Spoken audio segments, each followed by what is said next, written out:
Pemerintah sedang fokus menggarap industri mobil listrik ataupun baterai litium dalam negeri. Namun apa yang harus dipastikan terkait program ini terutama dampak lingkungan dari pertambangan nikel yang menjadi salah satu bahan utama dari baterai mobil listrik.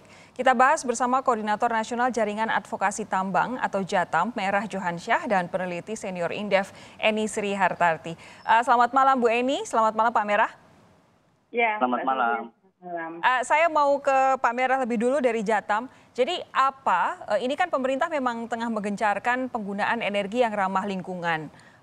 Salah satunya mobil listrik dan ini memang investasinya akan banyak fokus ke situ. Tapi ini kan jadi celah komoditas ekstraktif baru yaitu nikel dan mangan dan juga kobalt. Apa catatan Jatam soal ini? Jadi saya mulainya lewat dua hal dulu, Mbak Sofi. Silakan. Jadi hal pertama adalah selalu paradigma pembangunan dan ekonomi kita itu selalu mengorbankan dan meninggalkan komitmen terhadap ekosistem dan lingkungan hidup. Itu dari pengamatan Jatam selama ini, termasuk kaitannya dengan proyek-proyek yang berkaitan dengan proyek pertambangan nikel gitu. Nah, hal yang kedua adalah label tentang ramah lingkungan. Dari pengamatan Jatam kami menemukan yang sebaliknya. Industri pertambangan ini, termasuk juga nikel di dalamnya, itu sangat merusak lingkungan hidup dan ekosistem. Penuh dengan konflik, kekerasan, dan pelanggaran hak asasi manusia. Jadi, label ramah lingkungan yang dikampanyekan oleh pemerintah itu mudah sekali dibantah dengan kenyataan yang terjadi di lapangan dari temuan-temuan Jatam selama ini. Oke. Jadi dua hal itu. Oke, temuan-temuannya ini apa saja dan di wilayah mana saja? Ya, jadi kenapa saya mulainya dengan ekosistem? Karena ini berkaitan juga dengan daya dukung dan daya tampung ekologi kita atau infrastruktur ekologi, infrastruktur yang dilupakan oleh pemerintah untuk dirawat atau dijalankan kan. Selama ini pemerintah bicaranya infrastruktur yang kaitannya dengan infrastruktur ekonomi saja. Nah, saya mulai dari data-data dulu. Data-data yang Jatam kumpulkan, 44% dari daratan kepulauan Indonesia, pulau besar, pulau kecil, pesisir, perairan, sudah dikapling-kapling oleh konsesi pertambangan. Semua jenis mineral logam, batu bara sampai nikel gitu. Nah, dalam konteks ekosistem ini, maka seharusnya pemerintah punya cara mengukur rencana-rencana ke depan, mempertimbangkan ekosistem dan daya dukung, daya tampung ekologi ini. Kalau tidak, bencana-bencana seperti yang terjadi di Kalimantan Selatan itu bisa terjadi ke depan bersamaan dengan ambisi investasi pemerintah ini. Oke, tapi yang kedua, silakan. Yang kedua, kita coba sempitkan ke urusan nikel gitu, ya.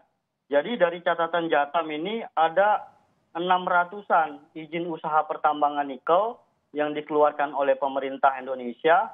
Bahkan sejak zaman Orde Baru, misalnya ada beberapa korporasi raksasa lewat berbagai PKP 2B dan kontrak karya yang memiliki rekam jejak dan dosa ekologi yang luar biasa kepada rakyat dan masyarakat adat. Ini di mana saja? Kampung-kampung.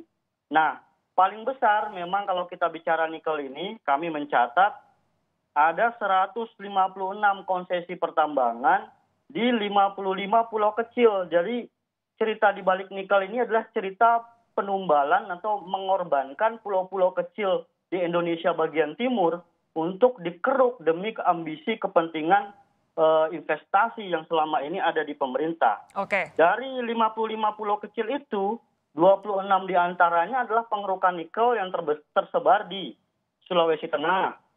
Yang kedua di Sulawesi Tenggara. Yang berikutnya di Sulawesi bagian selatan, sebagian lagi di Maluku bagian utara hingga ke Papua Barat. Oke. Dan pembongkaran nikel ini tidak berdiri sendiri. Kalau pemerintah selama ini ngomong bahwa ini bagian dari low carbon ekonomi karbon rendah, toh ada 4.500 megawatt listrik yang sekarang dimobilisasi untuk memenuhi kebutuhan energi pusat-pusat industri nikel ini berasal dari batu bara juga. Ya, oke. Jadi ini tetap kotor, Oke. tetap maut, tetap membahayakan lingkungan dan ekologi. Nanti kita bisa bicara lagi contoh-contoh lebih detailnya begitu. Saya mau pindah Begitu. dulu ke Bu Eni. Bu Eni, Anda punya tidak catatan spesifik soal investasi di industri mobil listrik ini? Iya, Mbak Sofi. Jadi apa yang tadi disampaikan oleh Pak Mas Merah ya, itu memang lebih banyak benarnya. Jadi hampir seluruh investasi di ekstraktif kita memang bermasalah dengan lingkungan. Tapi ini dua hal yang berbeda. Maksud saya bukan persoalan kita salah harus membahayagunakan sumber daya atau mengeksplorasi ya, bukan mengeksploitasi tapi mengeksplorasi tambang termasuk nikel di dalamnya. Itu sebenarnya tidak ada yang salah. Semua negara yang mempunyai sumber daya pasti akan memanfaatkan. Nah, yang menjadi persoalan adalah dalam memanfaatkannya itu tidak memenuhi standar baku dalam pengelolaan lingkungan hidup. Ya. Nah, ini yang harus diselesaikan. Nah, terkait dengan investasi untuk pemanfaatan nikel, selama ini sebenarnya Indonesia memang betul punya cadangan nikel yang cukup besar karena hampir 25% cadangan nikel itu konon berada di Indonesia. Dan bahan baku utama batu litium itu memang nikel. Nah, ini kan ada big question-nya. Mengapa selama ini mereka nggak mau melakukan investasi baterai itu di Indonesia? Nah, ini kan menarik. Artinya, pertama, bisa jadi ini terkait dengan persoalan-persoalan lingkungan tadi. Karena mobil listrik atau baterai litium itu termasuk diklaim sebagai yang ramah lingkungan. Nah, sementara kalau ternyata bahan bakunya itu di stigma tidak ramah lingkungan, pasti mereka tidak mau investasi di Indonesia. Itu yang pertama.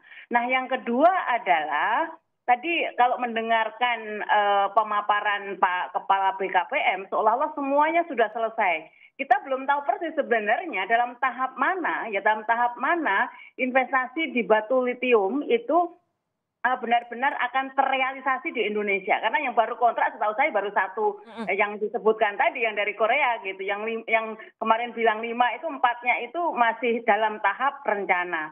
Nah, yang ketiga adalah yang pasti investasi di baterai litium itu adalah pada teknologi. Artinya dalam satu baterai itu komponennya antara bahan baku nikelnya dengan komponen yang lain yang menghasilkan nanti harga sebuah produk, itu komposisinya saya tidak tahu komponen bahan baku itu berapa persen. Ya. Nah, sementara di sisi lain mereka untuk mendapatkan nikel dari Indonesia sangat mudah gitu kan. Nah, sehingga kalau kita nggak mampu menciptakan benar-benar daya tarik competitiveness bahwa ketika mereka berinvestasi baterai di Indonesia itu memang lebih kompetitif dibandingkan yang selama ini telah diinvestasikan, menurut saya ini juga belum menjadi sebuah kepastian bahwa mereka akan berinvestasi di Indonesia. Adakah ketakutan atau kekhawatiran dari Bu Eni jangan-jangan kalau kita tidak menguasai teknologinya nanti balik lagi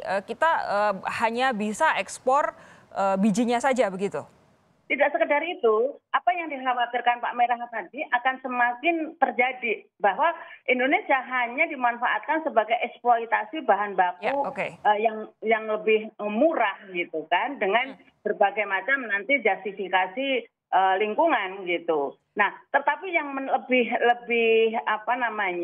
menurut saya yang harus diperhatikan lagi sisi lain memang kalau asumsi atau sekarang sudah menjadi klaim pemerintah bahwa kalau terjadi hilirisasi yang masif terhadap nikel, sebenarnya ini yang juga akan menolong lingkungan. Artinya apa? Artinya mestinya kebutuhan ekspor kita dari eksplorasi atau eksploitasi nikel ini justru akan berkurang. Karena sudah terpenuhi dengan nilai tambah yang dihasilkan dari investasi di baterai litium. Bu Eni, tapi kalau Anda menilai bagaimana sih industri masa depan industri mobil listrik di Indonesia baik untuk produksi untuk diekspor maupun untuk kebutuhan dalam negeri? Jadi untuk di masa depan sebagaimana halnya sekarang kita dalam step industri 4.0 ya, dan ke depan juga orang akan lebih aware terhadap lingkungan dan sebagainya, maka mobil listrik saya yakin sebuah keniscayaan. Seperti halnya kita memakai lampu LED gitu kan. Dulu kan sekarang semua orang menyadari itu untuk lebih hemat energi dan sebagainya. Nah, listrik bagaimanapun tidak diragukan lagi pasti akan lebih efisien, pasti akan lebih hemat energi, termasuk juga ramah lingkungan. Nah, titik krusial yang menjadi perdebatan itu kan bukan persoalan orang suka atau tidak suka mobil listrik gitu kan. Tapi bagaimana investasi di yang mau masuk ini benar-benar terrealisasi. Karena ini kan wacana udah lama ya. Sebenarnya Indonesia tentu sangat menarik dengan tadi ya punya cadangan nikel yang besar dan juga pasar yang sangat besar untuk nanti konsumen dari mobil listriknya itu sendiri, termasuk juga berbagai macam sebenarnya potensi-potensi kita kan dalam sisi misalnya tidak hanya bahan baku tapi juga SDM yang sangat besar. Betul. Dan juga kita strategis posisinya di ASEAN maupun juga di perdagangan internasional gitu. Nah, jadi sebenarnya Indonesia tentu secara potensi sangat menarik gitu. Oke.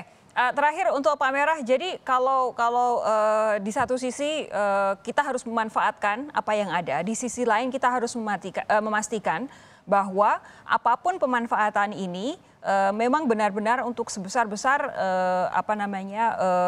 kebaikan masyarakat, tidak kemudian mendatangkan malapetaka seperti yang kemarin kita lihat di Kalimantan dan sekitarnya. Apa yang ingin Anda warning, apa yang ingin Anda sampaikan ke pemerintah, karena tampaknya investasi baterai litium ini salah satu yang paling digadang-gadang. Ya, pertama yang ingin saya sampaikan adalah pemerintah Indonesia dan segala rencana kebijakan pembangunan ekonominya itu sudah seharusnya tidak hanya bersandar pada tren pasar atau demand dari pasar. Kalau bersandarnya pada demand, maka produksi kita itu akan tidak pernah menghormati batas-batas lingkungan hidup. Karena lingkungan hidup ekosistem itu punya batas. Nah, penambangan ini udah setengah dari daratan kepulauan pesisir pulau kecil sudah dibongkar. Batas-batas sudah terlewati sehingga itu sebenarnya mengundang bencana. Oke. Nah, itu yang pertama. Yang kedua adalah selama ini isu ini juga menjadi isu global gitu ya. Baterai listrik ini bahkan juga di Kongo isu yang mengemuka adalah penyiksaan, kekerasan, termasuk juga perbudakan anak-anak dalam pertambangan kobalt ya, salah satu komponen selain nikel dalam pengembangan baterai listrik. Nah, beberapa institusi juga mengembangkan sebenarnya kerangka-kerangka untuk memastikan proses-proses pengambilan keputusan sampai penambangan, pemulihan, dan pengembalian kerusakan itu dilakukan, penegakan hukum dan seterusnya. Oke. Tapi Indonesia secara domestik mengalami kemunduran luar biasa karena bukannya mengembangkan kerangka untuk melindungi lingkungan, tapi Omnibus Law Cipta Kerja dan Undang-Undang Minerba justru melabrak itu semua. Oke. Tidak ada instrumen yang melindungi lingkungan, termasuk hak vetonya rakyat. Pengambilan keputusan diveto oleh oligarki politik yang semuanya berkaitan dengan bisnis pertambangan gitu loh. Di mana-mana bisnis tambang berkaitan dengan politik. Oke. Jadi ini tadi ini sudah diberi warning oleh Jatam, tapi tadi Pak Bahlil menyatakan ada komitmen untuk menjaga, untuk memastikan tidak ada eksploitasi orang, pekerja maupun lingkungan di situ. Kita nanti butuh pembuktian yang serius dari pemerintah, jangan sampai investasi yang niatnya baik, cita-citanya baik ini tidak membawa kebaikan tapi malah justru merugikan. Terima kasih Ibu Eni Sri Hartarti, terima kasih Pak Merah Johansyah sudah bergabung bersama kami malam hari ini. Sehat terus Anda berdua.